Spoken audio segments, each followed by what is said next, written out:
Hey guys, Miss Lysick here. I am going to walk you through how to use TestNav. TestNav is the program we use for our reading SOL. And so I want to make sure that you're familiar with the tools that are available to you and where you can kind of practice with them. So the link is on the SOL study website. I am also showing it to you here. It's home.testnav.com. So when you get in, you're going to go to our state, which is Virginia. And then you don't have to put in a username and password. That's not necessary. What you're going to do is click SOL practice items. Now that you're in, you're selecting Reading 2017. That's the most recent, and that's going to be the one you're going to want to use. And then grade 8 reading. You don't need to worry about the audio, just the reading. And it's going to take you to some practice items. Once you are in, you start with your first section. And then up here, I want to show you kind of all the tools that you have. These buttons here, these two arrows, those are the ones that take you back and forth in the test. So you'll see as we start testing, then we can go back to previous. At the top, you have review. That's where you can select if you want to have any questions that you want to go back to. And you can see what you've completed and what you still need to complete. Bookmark, that's where you can kind of bookmark, okay, I had a question about that. So see, I bookmarked the question or the passage. If I go to this question here, I'm going to bookmark the question, and then you can see it shows up there. Oh, I wanted to circle back to that question. It's just a chance, like if you felt a little bit iffy about the answer, for you to go back and circle back. Okay? And then over here, we have the pointer tool, which just kind of helps you select. So if I want to select A, I'm going to use the pointer tool. And then you also have the answer eliminator. This is that / the trash. So when I click that, it says to me, oh, I know that that's not the right answer. Now, you have to disable it, enable the pointer tool to be able to answer. Okay, so those are those things you have at your disposal at the top left corner. Let me show you the top right corner, and then we'll talk about the passages and things themselves. So when you go to this top right corner, you can do a couple of things. You can change the color scheme. I don't know why, but some people like to have their whole screen hot pink. I personally find the like black on cream or black on blue a little more soothing. It's whatever you find that makes my eyes hurt, but it's whatever you find that works best for you. For our purposes, I'm going to keep it on black and white. The other options you have here are show line reader mask. And what this does is, this talks in this question about paragraph 1. I can use line reader mask and just highlight paragraph 1. So I don't see anything else distracting me. Okay, if you're someone who, if you have too much information, it's going to be problematic. This line reader mask helps you sort of hide the extra stuff. Okay, so I can say it says in paragraph 1, distinct. Find where distinct is. Oh, it's right here. Hang on. And I can hide everything other than that sentence. Okay, so that's another option you have. And then the final option up at the top that I think is really beneficial is the enable answer masking. One of my testing strategies is when I read a question, I don't read the answer initially. I come up with the answer in my own head, and then I see which answer best matches with that. So by enabling the answer masking, it doesn't show me the options. Instead, I say, okay, which one do I think the best answer is?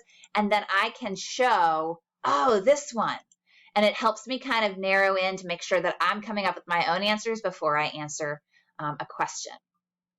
Okay, so those are the tools at the top. I know it's a lot of information, but it's really intuitive, and as you play with it, it makes a lot of sense.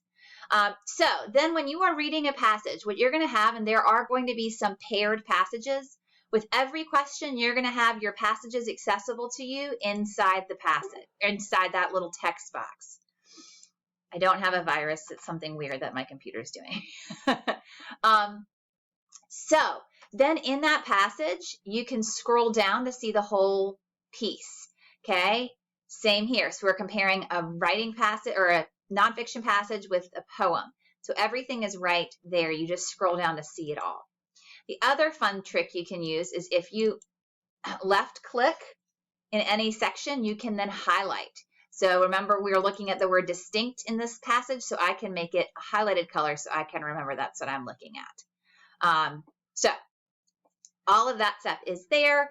This is a pretty standard type of question, so we will scooch on ahead to some of the more uncommon types. And let me disable answer masking. Okay, so these are multiple choice. This is what I wanted to show you though, these drag and drops, which I know you're getting more and more familiar with. You want to pull the answers in. You will not get full credit if you don't do both answers. For the most part, if you only put one in, it won't let you submit it. It won't mark it as done. So if I go to review here, it doesn't show it as completed. Okay, so you want to make sure that you have both pieces over there. Okay, and then we see that passage has been completed.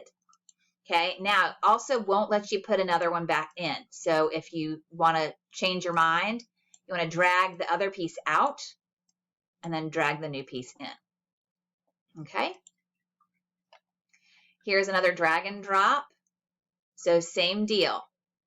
You need to make sure you put it in all three boxes in order to consider the question completed. You will see these kind of passages or these screens between passages.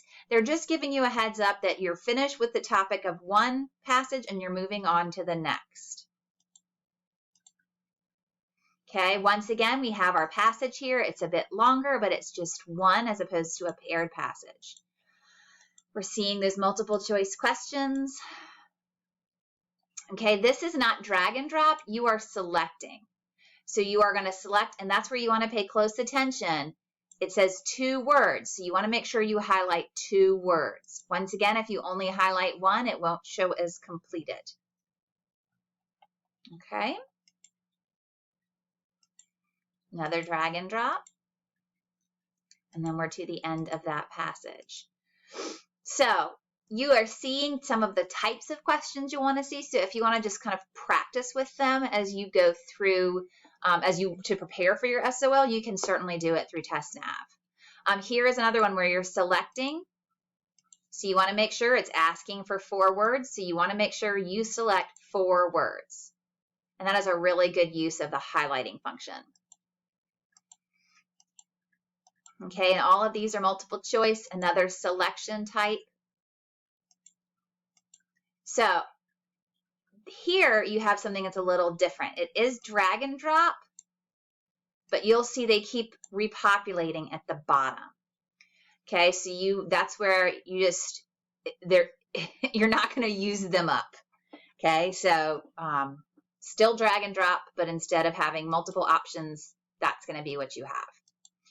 Okay, and then at the end of your SOL test, you will get this screen. You're going to need to call your proctor over and they will walk you through the process of submitting.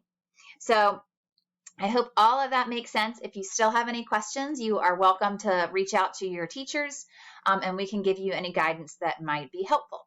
So good luck, and we know you'll do great.